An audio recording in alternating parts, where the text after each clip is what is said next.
Yo lo primero que pedí fue que me traigan a mi hijo, que pasaba con mi hijo. Me dijeron que ya me lo traía, pero pasaba el rato y yo seguía esperando y ellos seguían insistiendo y no me lo traían.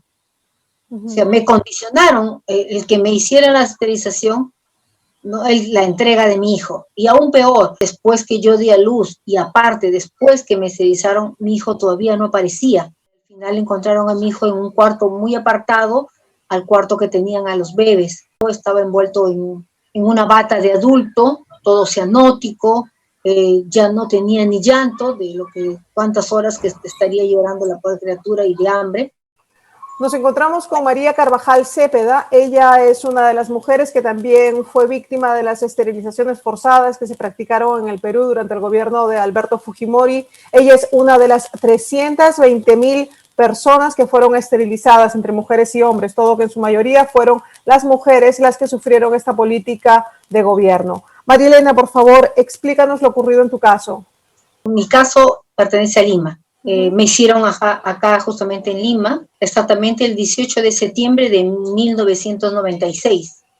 Yo en realidad fui a dar a luz a mi último hijo, el cuarto de mis hijos. Lamentablemente en esa época estaban en plena cirugías y la verdad yo desconocía, no me atendieron a tiempo, tuve una mala praxis, ¿no? Y quedé con prolapso de segundo grado, puesto que no me hicieron, era para que me hicieran cesárea. Mi hijo nació pesando 4 kilos 180. Posteriormente llegaron los médicos, personal de salud, que me acercaron para preguntarme cuántos hijos tenía, con qué método usaba. Entonces yo le comenté que él era mi cuarto hijo, que yo no me cuidaba con nada porque a mi esposo no le gustaba que nos cuidáramos, porque él decía que las mujeres de la calle se cuidaban. Seguido de esto, yo ya había dado a luz y ya todos tenían sus hijos y yo no tenía a mi hijo. Entonces me empecé a preocupar, puesto que este hospital tenía antecedentes que los niños se desaparecían.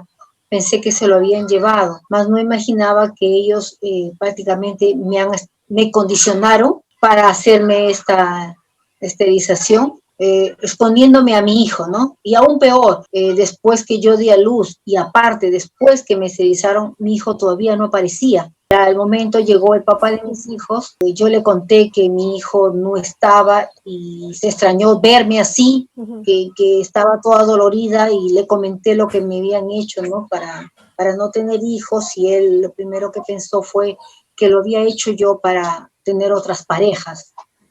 Se indignó, hasta me insultó y él se retiró y me dejó ahí. Yo indignada por no poder hacer nada porque estaba como maniatada, que no podía ni siquiera ir a buscar a mi hijo, estaba desesperada, lloraba, y al poco rato llegó mi suegra, preocupada porque no tenía noticias ni del bebé ni de mí. Entonces yo lo único que le conté fue que mi hijo había desaparecido, que nadie me sabía dar razón. Entonces mi suegra se molestó, le gritó al personal de salud para que apareciera mi hijo. Entonces demoraron un poco y al final encontraron a mi hijo en un cuarto muy apartado al cuarto que tenían a los bebés. Me lo trajo a mi hijo, estaba envuelto en una bata de adulto, todo cianótico, ya no tenía ni llanto de lo que cuántas horas que estaría llorando la pobre criatura y de hambre. Lo acerqué a mi pecho y lo empecé a abrigar, y de ahí pasó que mi suegra se fue pensando que el papá de mis hijos iba a venir a recogerme, pero pasó otro día más y él no vino, fue al hospital y se dio con la noticia de que yo estaba ahí sola esperando que me recogiera. Ella tuvo que pagar el parto y me llevó a la casa, ella enojada con el papá de mis hijos, dijo, él ya no va a entrar, se molestó. Y yo la verdad dije, no, pues es su casa de él, y preferí al día siguiente escaparme prácticamente con mis 3 hijos y me fui a la casa de mi mamá. Y de ahí empezó mi odisea, ¿no? El quedarme sola, como decir, un empezar nuevo, a trabajar con mis hijos, salir adelante, con enfermedades, con tropiezos, con mucha discriminación por parte de la sociedad. Por otro lado, ¿no? A nosotras mismas nos tratan, los hombres machistas sobre todo, ¿no? Que predomina mucho en esta sociedad, de minimizar a las mujeres y tratarnos de una manera que, la verdad, nosotros hemos sido víctimas y tanto el papá de mis hijos como la pareja que tuve y las personas que estaban a mi alrededor pensaban que yo había sido culpable, ¿no? Cuando en realidad la culpa no fue nuestra, ¿no? Sino que fue una política de Estado que afectó a muchas mujeres, no solamente en su salud física, sino psicológica y emocional. Y posteriormente hizo la afección mucho más porque tuvimos que trabajar, en mi caso, tuve que trabajar quizás hasta doble o 4 veces más para poder sacar adelante a mis hijos con comida, vivienda, porque vivía en alquiler, y salud. Y añadido a mi precaria salud que cada día se iba deteriorando, ¿no? Como en el caso de muchas compañeras que hasta la fecha han fallecido a raíz de las esterilizaciones, otras tienen también el mismo problema que tenemos nosotras, que ya no hemos generado hormonas y por ende nuestro organismo ya no es el mismo. Yo a los 26 años me esterilizaron, a los 31 años me enteré de que ya no generaba hormona y posteriormente he ido prácticamente degenerando mi organismo, produciendo descalcificación, problemas hormonales que ha hecho descalcificar cada día más y más. Tengo artrosis, tanto en los hombros, en las rodillas y en la columna, y ya mi cuerpo no es el mismo.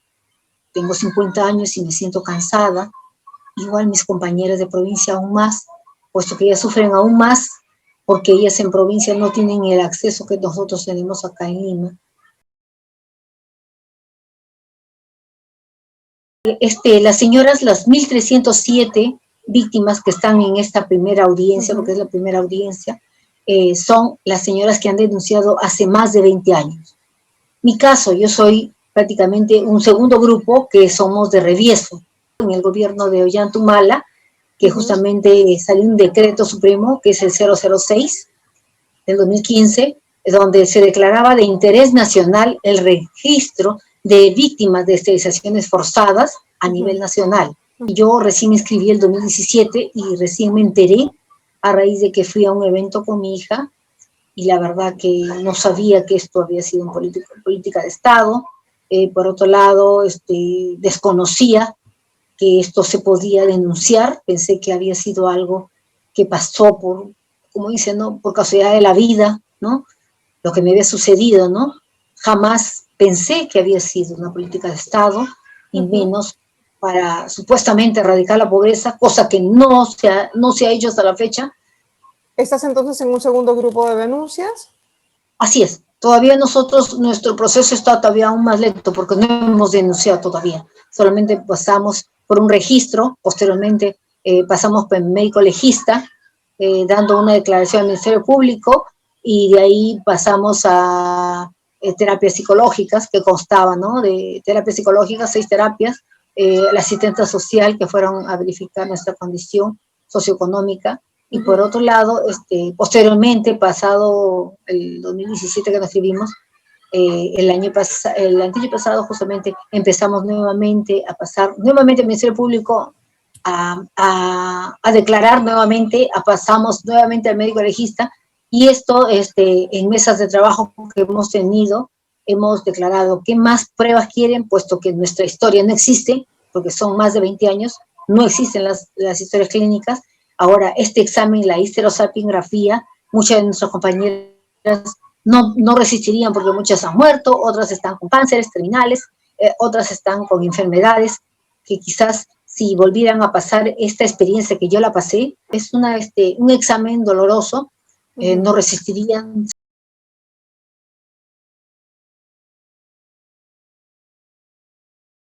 Estamos en el 2021 y es el colmo que el Revieso, que empezó en 2015, aún no complete su registro, que haya todavía mujeres que no están registradas, fallecidas, mujeres que todavía sobreviven, que no están registradas, y es algo indignante.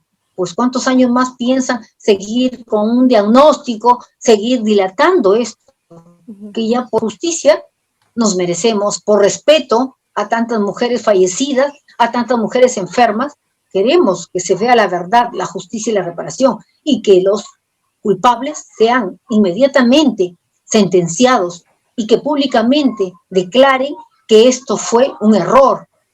Pidan perdón públicamente a todas las víctimas. Fue entre engaños que se les hizo a muchas mujeres, por ejemplo, se les engañó diciendo de que habían venido médicos de Lima y que muchas tenían dolencias, entonces ahí te van a curar, van a traer medicina, te van a regalar. Por otro lado decían, vayan, que hay van a darles víveres, y una serie de cosas, o si no, las presionaban que si tú no vas, no te haces eso, lo van a meter a la cárcel a tu esposo y a tu familia.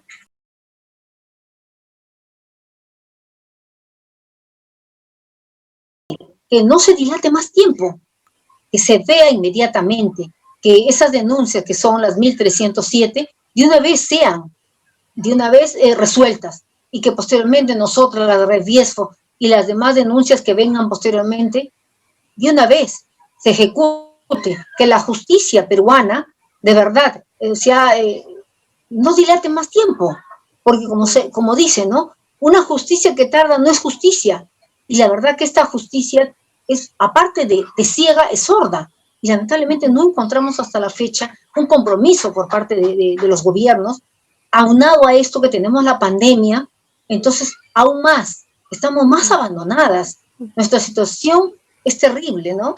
Y que los responsables vayan a prisión. No queremos esperar más, es de justicia, hemos sido esterilizadas, es un crimen de lesa humanidad lo que han hecho con nosotros.